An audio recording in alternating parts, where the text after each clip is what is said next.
श्रोतहो नमस्कार. आपण श्रवण करत आहात श्री शिवमहापुराण भाग 18. मागील भागामध्ये आपण शिवमहापुराणातील रुद्रसंहितेतील तृतीय खंडातील अध्याय 6 ते अध्याय 10 या दरम्यानचा सर्व कथाभाग श्रवण केला. आज या भागामध्ये आपण अध्याय 11 ते अध्याय 15 या दरम्यानचा सर्व कथाभाग श्रवण करूयात. चला तर सुरुवात करूयात. शिवमहापुराण भाग 18. ब्रह्माजी पुढील कथा नारद महर्षींना सांगत आहेत. ब्रह्माजी म्हणाले, हे नारद, गिरिराज हिमालयाची कन्या पार्वती, जी साक्षात जगदंबेचा अवतार होती, जेव्हा ती 8 वर्षांची झाली तेव्हा भगवान शिवांना तिच्या जन्माची वार्ता कळाली. मग त्या सुंदर कन्येला आपल्या हृदयस्थानी विराजमान करून त्यांना अत्यानंद झाला. मग त्यांनी आपले मन एकाग्र केले आणि तपश्चर्या करण्याचा विचार केला. त्यानंतर महादेवजी, नंदी आणि इतर काही गणांसह हिमालयाच्या सर्वोच्च शिखरावर गंगोत्री नावाचे तीर्थक्षेत्री गेले. या ठिकाणी ब्रह्मलोकातून गंगेची शुद्ध धारा पडत असते. भगवान शिवांनी तपश्चर्या करण्यासाठी ते स्थान निवडले. शिवजींनी आपले मन एकाग्र केले आणि आत्मसाक्षात्कार ज्ञानी सदैव प्रकाशमान चिदानंदाच्या रूपामध्ये परब्रह्माच्या ध्यानामध्ये ते मग्न झाले. महादेवांना ध्यानमग्न पाहून नंदी आणि इतर शिवगणही समाधीमध्ये लीन झाले. काही गण भगवान शिवांची सेवा करू लागले, तर काही त्या स्थानाच्या सुरक्षेसाठी काम करू लागले. जेव्हा गिरिराज हिमालयाला भगवान शंकरांच्या आगमनाची ही शुभवार्ता मिळाली, तेव्हा ते आपल्या सेवकांसह भगवान शिव तपश्चर्या करीत असलेल्या ठिकाणी आले. हिमालयाने आपले दोन्ही हात जोडून रुद्रदेवांना नमस्कार केला. त्यानंतर त्यांची भक्तिभावाने पूजा केली.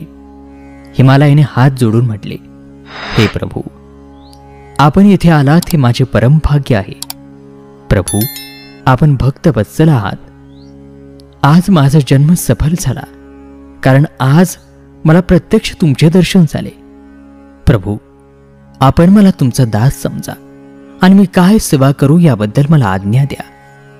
आपली सेवा करण्याची संधी मला प्राप्त झाली तर मला अपार आनंद होईल. गिरिराज हिमालयाचे हे शब्द ऐकून महादेवाने डोळे उघडले आणि हिमालय आणि त्यांचे सेवक तिथे उभे असलेले त्यांनी पाहिले. त्यांना पाहून महादेवजी असल्याने ते म्हणाले, हे गिरिराज, मी तुझ्या शिखरावर एकांतामध्ये तपश्चर्या करण्यासाठी आलो आहे. हिमालय, तू तपश्चर्याचे निवासस्थान आहेस. देवांना, ऋषींना आणि राक्षसांनाही तू आश्रय देतोस. सर्व पापे धुवून टाकणारी गंगा तुमच्यावरून वाहते, म्हणूनच तू कायमचा पवित्र आहेस. गंगेचे उगमस्थान असलेल्या या परम पावन ठिकाणी मी तपश्चर्या करण्यासाठी आलो आहे. माझी तपश्चर्या कोणत्याही अडथळ्याशिवाय पूर्ण व्हावी अशीच माझी इच्छा आहे. म्हणून माझ्याजवळ कोणीही येऊ शकणार नाही अशी व्यवस्था करा. आता तुम्ही तुमच्या घरी परत जा आणि ही व्यवस्था नीट करा. असे बोलून भगवान शिव शांत झाले. तेव्हा हिमालय म्हणाला, हे देवा, माझ्या निवासस्थानी तुम्ही आलात हा माझ्यासाठी खूप मोठा परमभाग्याचा क्षण आहे. मी आपले सहर्ष स्वागत करतो. भगवान, तपश्चर्या करून आणि भक्तिभावाने प्रार्थना करूनही अनेक लोक तुम्हाला पाहण्याची तळमळ करतात. अशा या महादेवांनी एका गरीब मनुष्याला त्यांच्या अमृत दर्शनाचे वरदान दिले. त्याबद्दल परमेश्वरा, तुम्ही इथे तपश्चर्येसाठी आलात याचाच मला खूप आनंद होत आहे. आज मी स्वतःला देवराज इंद्रापेक्षाही भाग्यवान समजतो. तुम्ही कोणत्याही अडथळ्याशिवाय येथे एकाग्र होऊन तपश्चर्या करू शकता. मी तुम्हाला खात्री देतो की तुम्हाला इथे कोणत्याही प्रकारची अडचण येणार नाही. असे म्हणत गिरिराज हिमालय आपल्या घरी परतले. घरी आल्यावर त्यांनी आपली पत्नी मैना हिला भगवान शिवांशी घडलेल्या सर्व गोष्टी सांगितल्या. मग त्यांनी आपल्या सेवकांना बोलावून समजावले की आजपासून गंगावतरण म्हणजे गंगोत्री या ठिकाणी कोणीही जाणार नाही. तेथे जाणाऱ्याला मी शिक्षा करीन. आणि अशा प्रकारे हिमालयाने आपल्या अनुयायांना भगवान शिवांच्या तपश्चर्येच्या ठिकाणी न जाण्याचा आदेश दिला. ब्रह्माजी पुढे म्हणाले, हे नारद, त्यानंतर हिमालय आपली कन्या पार्वतीसह शिवजींकडे गेला आणि तेथे गेल्यावर हात जोडून योगसाधनेमध्ये तल्लीन झालेल्या त्रिलोकीनाथ भगवान शिवांना नमस्कार केला आणि प्रार्थना केली. तो म्हणाला, हे भगवान, माझी कन्या पार्वती तुमच्या सेवेसाठी खूप उत्सुक आहे, म्हणून मी तिला येथे तुमच्या सेवेसाठी माझ्याबरोबर आणली आहे. हे प्रभू, ती तिच्या सखींसोबत तुमच्या सेवेमध्ये असेल. कृपया तिला तुमची सेवा करण्याची ही संधी द्या. तेव्हा भगवान शिवांनी हिमालयाची अत्यंत सुंदर कन्या पार्वतीला पाहून नेत्र मिटले आणि पुन्हा ते परब्रह्माच्या ध्यानामध्ये मग्न झाले. ज्यावेळी सर्व शक्तिमान आणि सर्वव्यापी भगवान शिव तपश्चर्या करू लागले, तेव्हा हिमालय विचारामध्ये हरवून गेला की भगवान शिव पार्वतीची तपश्चर्या स्वीकारतील की नाही. मग पुन्हा एकदा हिमालयाने शिवांच्या चरणी हात जोडून नमस्कार केला आणि म्हणाला, हे देवादिदेव महादेव, मी आपल्या आश्रयाला आलो आहे. कृपया नेत्र उघडा आणि माझ्याकडे पहा. देवा, तुम्ही सर्व संकटापासून दूर आहात. हे प्रभू, तुमच्या दर्शनासाठी मी माझ्या कन्येला माझ्यासोबत रोज इथे घेऊन येईल. कृपया मला यासाठी परवानगी द्या. हिमालयाचे हे शब्द ऐकून त्रिलोकीनाथ भगवान शिवांनी आपले डोळे उघडले आणि ते म्हणाले, हे गिरिराज हिमालय, तू तुझ्या कन्येला घरी सोडून मला भेटायला ये, नाहीतर तू मला सुद्धा पाहू शकणार नाहीस. महेश्वरांचे हे शब्द ऐकून हिमालयाने मस्तक टेकवले आणि भगवान शिवांना म्हटले, हे भगवान, कृपया मला सांगा की मी माझ्या कन्येला तुम्हाला भेटण्यासाठी का घेऊन येऊ शकत नाही. माझी कन्या आपल्या सेवेसाठी पात्र नाही का? मग तिला न आणण्याचं कारण तरी काय? हिमालयाचे हे म्हणणे ऐकून भगवान शिव हसू लागले आणि ते म्हणाले, हे गिरिराज, तुमची कन्या सुंदर आहे, चंद्रमुखी आहे आणि अनेक शुभलक्षणांनी युक्त आहे. विद्वानांनी स्त्रीला ब्रह्म म्हटले आहे, म्हणून तुम्ही तिला माझ्यापर्यंत आणू नका. संन्याशांच्या तपश्चर्येमध्ये तरुणीस अडथळे निर्माण करते. मी एक योगी आहे. मी सदैव तपश्चर्येमध्ये मग्न राहून मोह आणि आसक्तीपासून दूर राहू इच्छितो. म्हणूनच मी स्त्रियांपासून दूर राहायला हवे. हे हिमालय, तू धर्माचा जाणकार आहेस आणि वेदांचे नियमही जाणतोस. स्त्रीच्या सानिध्यामुळेच मनामध्ये इंद्रिय वासना उत्पन्न होते आणि त्यागाचा नाश होतो. त्यामुळे तपस्वी आणि योगी यांचे ध्यान नष्ट होते. म्हणूनच संन्याशांनी स्त्रियांशी सहवास करू नये. असे बोलून भगवान शिव शांत झाले. भगवान शिवांचे ते शब्द ऐकून हिमालय आश्चर्यचकित झाला, पण पार्वती देवी मात्र गोंधळून गेली. भगवान शिवांचे हे शब्द ऐकून देवी पार्वती म्हणाल्या, हे योगीराज, माझे पिता श्री गिरिराज हिमालय यांना तुम्ही जे काही सांगितले मी त्याचे उत्तर देते. अंतर्यामी शिव, तुम्ही मोठी तपश्चर्या करण्याचे ठरवले आहे. केवळ तुमच्या सामर्थ्यामुळेच तुम्ही हे करायचे ठरवले आहे. सर्व कर्म करण्याची शक्ती ही प्रकृती आहे. प्रकृती सर्व काही निर्माण करते, पालन पोषण करते आणि नष्टही करते. प्रभू, जरा विचार करा, प्रकृती म्हणजे काय आणि आपण कोण आहात? जर प्रकृती नसेल तर शरीर आणि रूप कसे असावे? आपण सदैव पूज्य आणि जीवांचा विचार करणारे आहात. हे सर्व प्रकृतीमुळेच आहे. पार्वतीजींचे हे शब्द ऐकून लीलाधारी भगवान शिव हसत हसत म्हणाले, मी माझ्या कठोर तपश्चर्येने प्रकृतीचा नाश केला आहे. आता मी तत्वरूपामध्ये लीन आहे. ऋषींनी प्रकृतीचा संचय करू नये. भगवान शिवांचे हे बोलणे ऐकून माता पार्वती हसून म्हणाली, हे करुणानिधान, हे परोपकारी योगीराज, आपण म्हणालात की तुम्ही प्रकृती नाही, त्याहून वेगळे आहात. काहीही बोलणे किंवा करणे म्हणजे आपण केलेली प्रत्येक क्रिया ही प्रकृती आहे.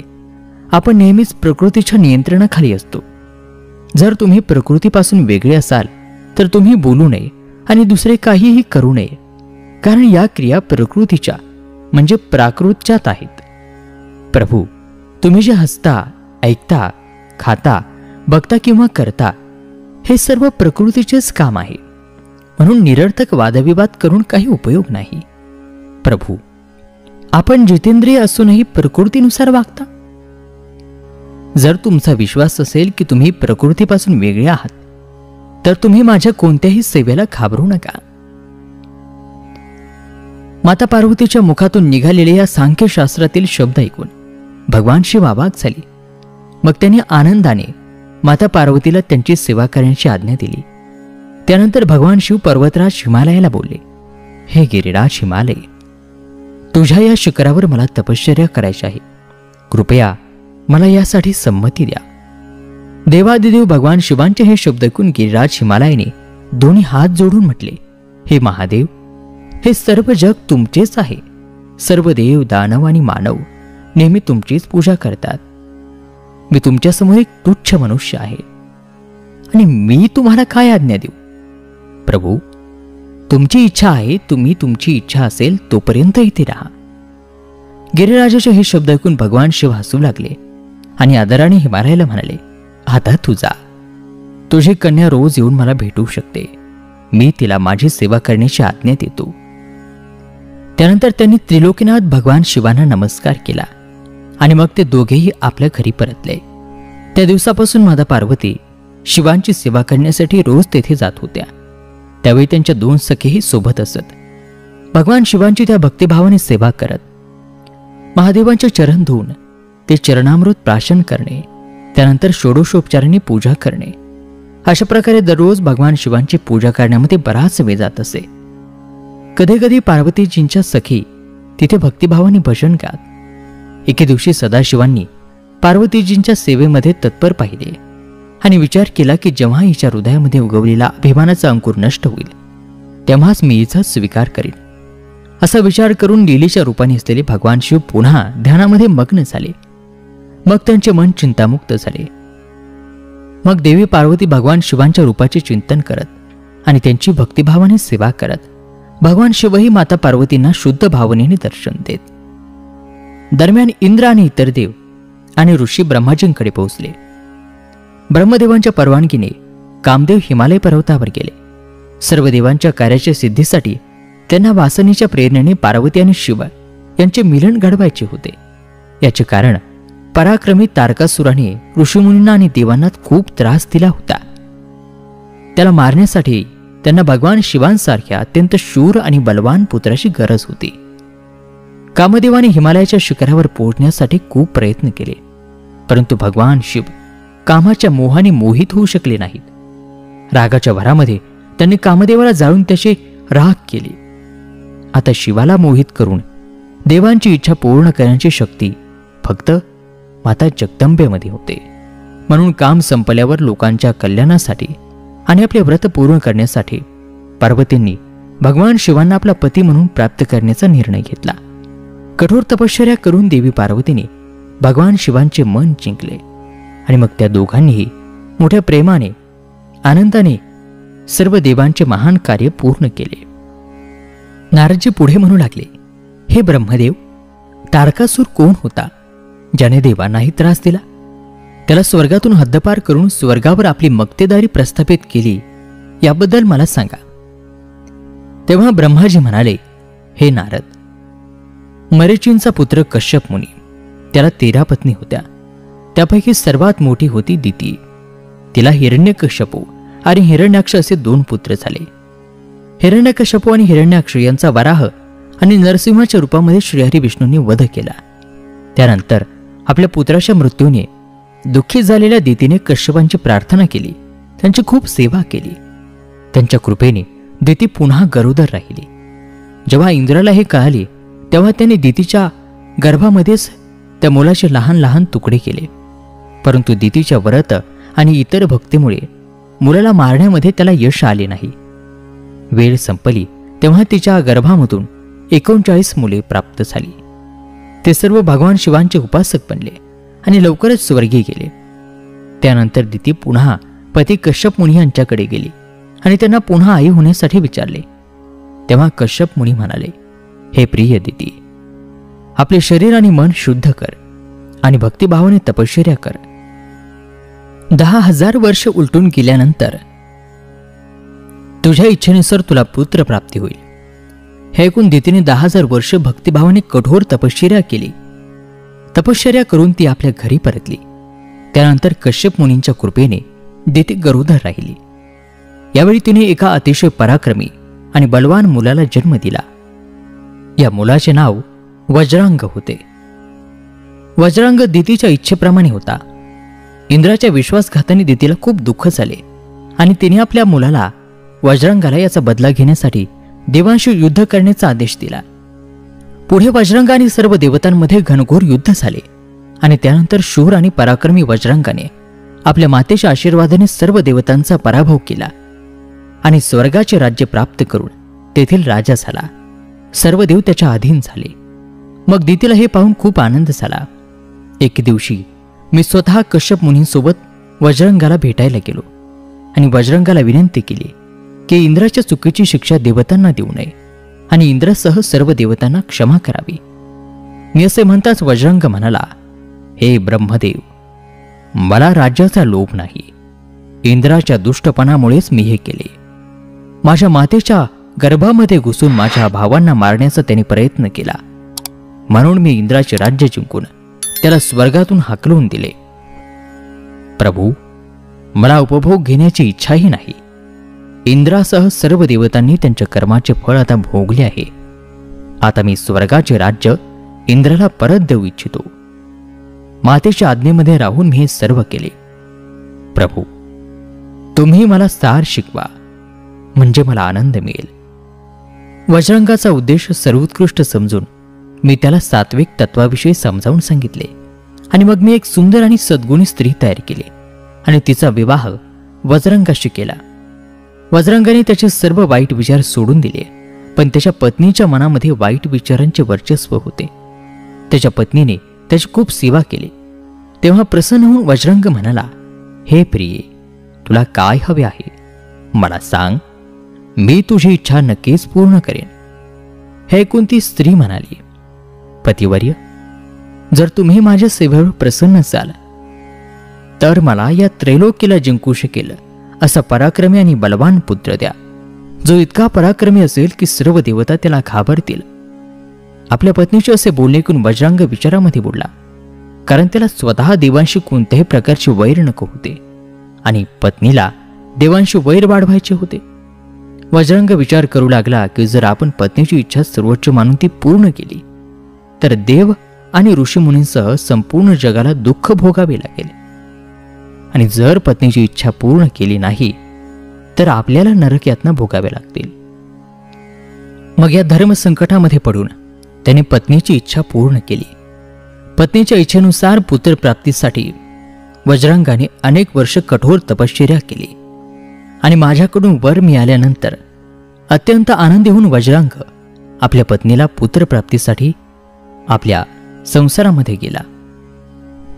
ब्रह्माजी पुढे म्हणाले, हे नारद, काही कालाने वज्रांगाची पत्नी गरोदर राहिली. काल उलटल्यावर त्याच्या पत्नीने एका मुलाला जन्म दिला. तो मुलगा खूप उंच होता, त्याचे शरीर खूप मोठे होते, तो अत्यंत पराक्रमी होता. त्याच्या जन्माच्या वेळी संपूर्ण जगामध्ये खळबळ माजली, सगळीकडे संकट येऊ लागली. आकाशामध्ये भयानक वीज चमकू लागली आणि चारही दिशांना भयंकर गर्जना झाल्या.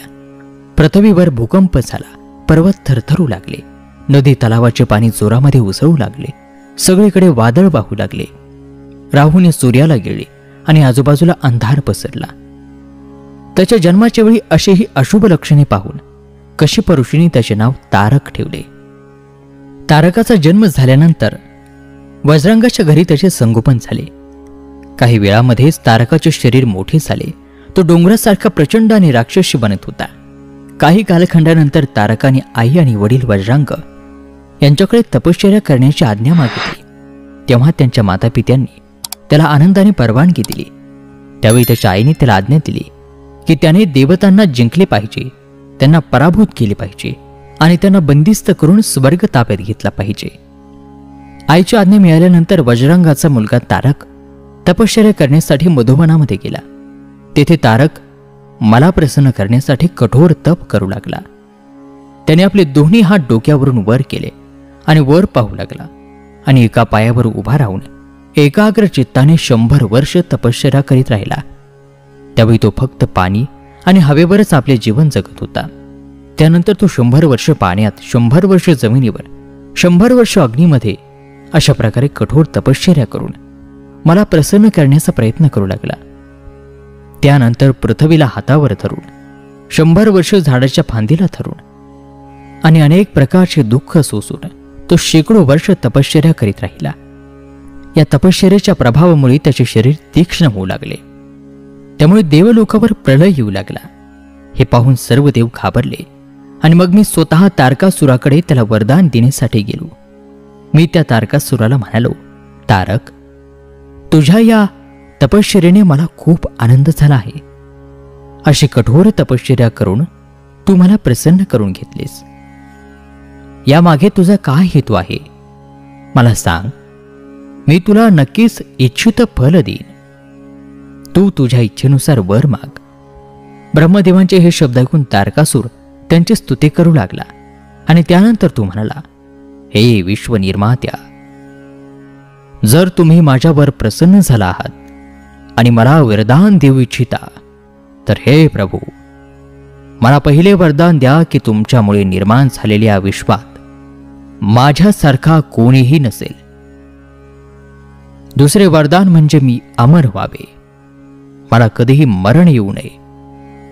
तेव्हा मी त्याला म्हणालो की या जगामध्ये कोणीही अमर नाही, म्हणून तू तुझ्या इच्छेनुसार मृत्यूचे वरदान माग.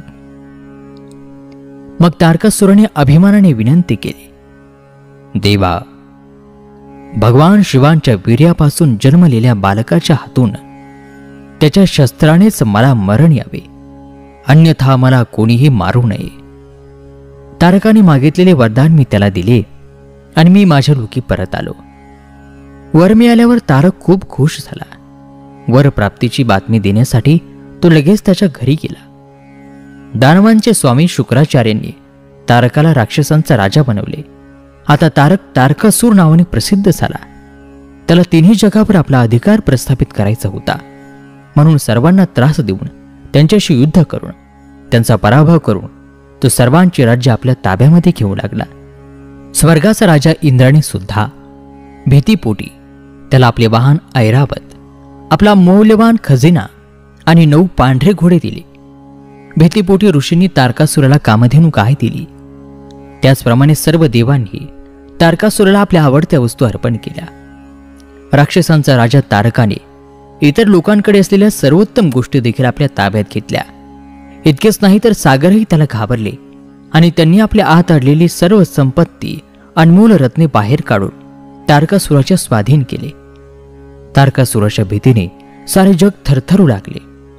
त्याची दहशत दिवसेंदिवस वाढत होती. तारकासुराच्या भीतीने पृथ्वी, सूर्य, चंद्र, वायू, अग्नी हे सर्व आपले कामे सुरळीतपणे करू लागले. राक्षस राजा तारकासुराने देखील देवतांचे आणि पितरांचे अंश ताब्यात घेतले. युद्धामध्ये इंद्राचा पराभव करून त्याला स्वर्गाच्या सिंहासनावरून निवृत्त केले. प्राण वाचवण्यासाठी इकडे तिकडे भटकणाऱ्या सर्व देवांना त्याने स्वर्गातून हाकलून दिले आणि स्वर्गावर स्वतःचे राज्य स्थापित केले. आणि श्रोतोहो, याचबरोबर भाग 18 या ठिकाणी समाप्त होत आहे. उर्वरित कथाभाग पुढील भागामध्ये. तोपर्यंत नमस्कार, धन्यवाद. ओम नमः शिवाय.